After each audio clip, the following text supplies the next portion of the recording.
Yo, NBA fans! Napakadaya nitong si Draymond Green. Parang hindi na ata basketball ang nilalaro. Parang wrestling na ata, puro pananakit ng ginawa kontra sa Lakers. At aba, tinatrash talk pa si LeBron. Nag-MVP mode tuloy itong si LBJ. Bigla pang naparecruit sa kanya si Steph Curry. Pag-usapan natin yan, kaya wag na natin patagalin pa. Tara na, let's go!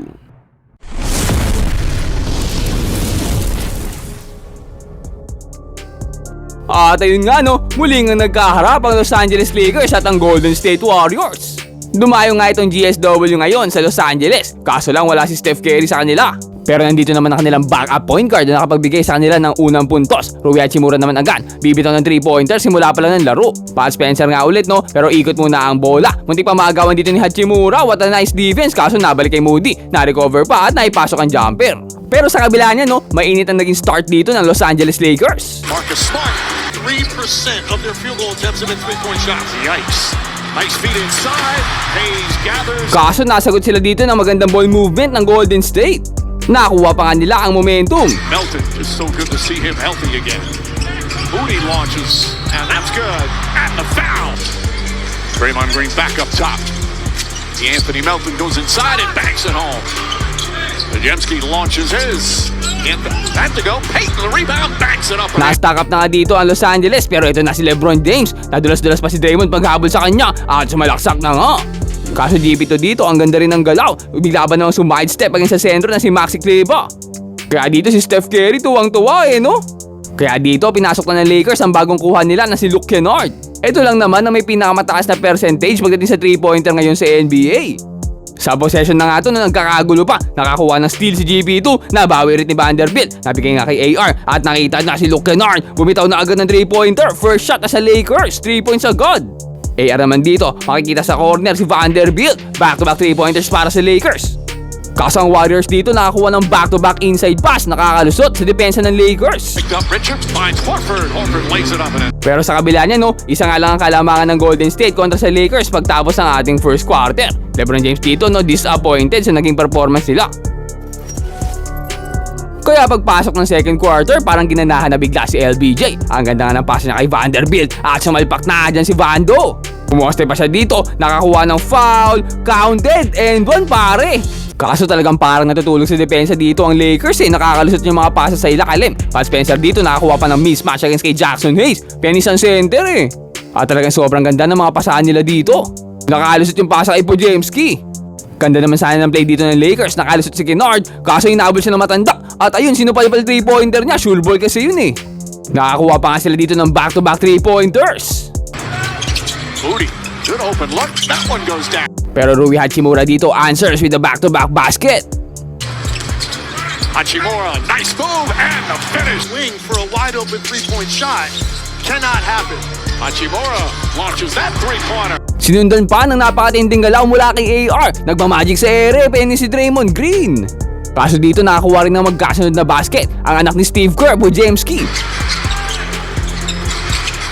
Podziemski down the lane, the floater's up and good. Pero AR nga dito ginaganahan na, napakagandang bounce pass kay Maxi Kleber. Nakakuha pa siya ng steal against kay Horford, parang snatcher, hindi napansin. Kennard naman dito makikita ni LeBron, pero hindi lang daw siya pang outside. Kayang-kaya rin drive at napakagandang layup nga binigay niya para sa Lakers. Kaso ilang seconds bago matapos ang ating first half, Pat Spencer dito, papanisin si LeBron James para sa buzzer beater na yan. Tuwang-tuwa si Steph At ayan nga nakapagbigay ng 1-point lead na naman para dito sa Golden State pagtapos ang ating second quarter. Lamang pa rin nga dito sa ating third quarter ang Golden State, kaya dito LeBron James nagsimula na mag-take over. Smart, former defensive player of the year, with the steal. James down the other. Delayed reaction, but you've got 4 sets of eyes staring at the ball. At napakatalino talaga nito ni LeBron James. Nabasa niya pa ang play ng Golden State. Nakakuha pa nga siya ng steal dito at fast break para sa Lakers. Anticipation defensively, dribbles down a lane, draws the foul, counted and one. Nakakuha pa nga siya ng end-one play at aba, namamaril pa sa mga fans. Pero ito si Draymond Green sasagot na para sa Golden State. Tinirahan ng 3-pointer sa mukha si LeBron. At aba, tinatrash talk pa nga niya dito si LBJ. Lumapit pa talaga siya sa mukha ni LeBron tapos harap-harapang tinrash talk. At talagang sobrang yabang, pakinggan niyo yung sinabi. Boom! That close out to me like I'm Steph Curry. Aba, nakakuha lang na isang 3-pointer. Sabi niya, bantayan daw siya katulad ng pagbabantay kay Steph Curry. Grabe, lumaki agad ang ulo. Talagang si Lebron pa ang tinrush to, ano? Next possession, nakakuha pa nga siya ng napakagandang pasa inside kay Guy Santos. Pero eto na si Lebron James, ginagalit niya masyado. Binura agad yung 3-pointer niya. Boom! Nasaan yabang mo ngayon, boy? Pero ang Golden State talagang napakatindi ng chemistry. Ang ganda ng mga pasahan nila dito sa ating third quarter. I stand corrected. Nice pass. Talagang umiikot ang bola kapag Golden State naglalaro. Kaso kay Draymond na naman mapupunta ang bola dito. Bibira ng 3-pointer. No good. Nasaan na yung pagyayabang mo kanina? Buti na lang dito si Moody para sa putback lay.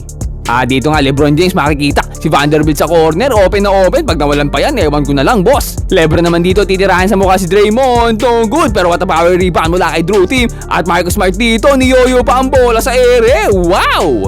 Makakalusot pa dito si Austin Reeves. What a move. What a drive. Tennis niya kanina si Moody, kasi Moody dito, babawian si AR, napakagandang step back 3-pointer. Guy Santos naman dito, walang mapasahan, kaya siya nalang sasalaksak. Kinatawan na itong si Kennard, nakakuha pa ng foul and 1. Pero makakabawi naman agad si Kennard dyan, napakagandang cut at ni-reverse pa nga. AR naman dito, another drive para sa kanya, sinasalaksakan nila ang ilalim ng Warriors, hindi nila mapigilan si AR. Pero yung problema ng Warriors, problema rin ng Lakers yan eh, hirap din talaga sila dumipensa sa ilalim. Nakakalusot yung mga pasa inside. Horford naman dito, pinapakitaan na ng veterans move itong sila Ravia. Pinapostihan na, wala siyang nagawa. Great hustle pa mula kay Tanda para mabigyan ng second chance itong Golden State. Santos extra pass. Moody fires away. Pero speaking of matanda, Lebron din with the veterans move. Corner pass dito kay Hachimura for the 3. Dahil nga dyan, lumaki na ng 8 kalamangan dito ng Lakers pagtapos ng ating third quarter. Start of the fourth quarter, Lebron James nga dito, alley-oop agad kay Jackson Hayes. Nakakuha pa ng foul, pero mabilis lang ang sagot dito ng Golden State. Moses Moody with a quick drive. Sinusubukan nga ng Warriors dito palitin kalamangan ng Lakers. Nakakuha pa ng 3-pointer dito si Podziemski. Kaso lang dito sa ating fourth quarter, ina-activate na ito si Rui Hachimura. Back-to-back triples nga para sa kanya. Trey puts it in. The games before the All-Star break. Smart to James, kicks it out. Hachimura again. Draymond naman dito, makikita si Pat Spencer para sa 3-pointer. Nilinis pa ang ring. Susuklian naman ni Spencer dyan ang pasa ni Draymond. Babawi sa kanya, pinasa kay Draymond para sa 3-pointer din. Back-to-back 3 points para sa Golden State. Dito talaga nagkakapit na ang Golden State. Draymond Green nga dito, bigla ba namang winara si Vanderbilt? Grabe! Talagang mananakit ito si Draymond Green, napakadumi maglaro. Hindi na ata basketball to. Resting na ata to, boss eh. Bigla ba naman binagsak sa lupa itong si Vanderbilt? Napakalala. At Golden State dito nakuha na nga ang momentum. Podziemski, Santos, corner three, got it! Podziemski goes to Santos backdoor, inside pass to Payton, and Payton able to finish. Dahil nga dyan napababa na ng Golden State dito ng isa kalamangan ng Lakers sa ating fourth quarter. Pero hindi naman papayag dyan ang bagong white boy duo ng Lakers. Wide open three, got it! Reeves goes inside, scoop layup, oh, he's done it again! First by Kennard, great box out to finish off that possession. Vanderbilt closes out. Kennard comes off the screen. Kleba banks it home. Tumabot na nga ng 12 kalamangan dito ng Lakers, kaya si Draymond Green parang napikon. Binalya bigla si AR. Sumusobra na, kaya ito si Kleba na inis na. Napigilan lang ni Lebron. Grabe naman kasi yung ginawa niya kay Reeves. Halatang halata, sinasadya na ayun Screen pa ba yan? Binuyog na niya. Pagtapos niya tinawag pa niyang malambot itong si AR. Grabe talaga ito si Draymond maglaro. Pero hindi pa naman sumusuko dito ang Golden State. Patuloy silang humahabol. Moses Moody nakakuha pa ng 3-pointer. Pero Reeves dito, makakalusot na naman si depensa ng Golden State. Pinanes itong si Guy Santos, pero si Santos nga dito babawi. Napakagandang spin move at napakagandang footwork ang pinakita niya. Ang higpit pa ng depensa niya, nahirapan si AR dito makalusot, nakakuha pa ng steal dito si Podziemski at open na open dunk na lang yan para sa kanya. Nakakuha pa nga ng last second 3-pointer dito si DeAnthony Melton from the logo. Kaso sa kabila niya hindi niya talaga kinaya ng Golden State at nasecure na ng Lakers dito ang panalo. Natapos nga ang laro sa score na 105-99 in favor of Los Angeles. Luka dito, tinamps down pa itong Golden State. Ganda ng laban. Sa kabila nga ng trash talkan at sakitan very sport naman ang dalawang to, Draymond Green at LeBron James. At pagtapos pa nga ng game nagkausap pa nga ang mga legend na si Steph Curry at LeBron James. Parang nire-recruit pa nga ni Curry dito si LeBron para sa next season.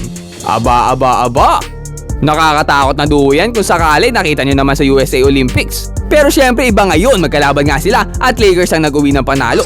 Dahil nga dyan nakuha na ng Lakers ang kanilang 32nd win of the season at nanatili sa number 5 seed. Nakuha naman ng Warriors dito ang kanilang 25th loss of the season. Baliktaran lang sila dito ng Portland sa standing 28-25 at ang Portland 25-28. Sayang lang wala si Curry at Luka ngayong laro. Mas maganda sana ang naging laban kung kompleto ang mga star players. Pero kayo, ano sa tingin nyo? Tingin nyo ba kung present ang dalawang superstar, mananalo pa rin kaya ang Lakers? At tingin nyo ba pwede ang Curry-LeBron duo next season? Comment down below and mag-subscribe ka na rin sa ating channel para lagi kang updated sa mga latest NBA happenings. Ayun lang for today, peace out and God bless.